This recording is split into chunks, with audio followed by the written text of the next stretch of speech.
extended plank march. Really simple. You're gonna need a mini band, one like this or one like this. You're gonna put the band around your feet. You're gonna want your feet about hip width apart, and you're gonna wanna dorsiflex your foot the entire time. What's that mean? Dorsiflexion is when you bring your toe towards your shin. Plantar flexion is when you point it away in a good gymnastic pointed toe position, like what I would want for a handstand. So we're gonna need a dorsiflex in order to keep that band on the foot.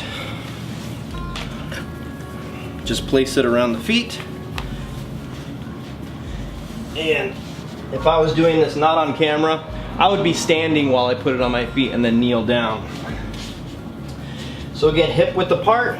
I typically would not program these fast, because if it's fast, your foot will just fling back and you won't get that good resistance, particularly on the way back.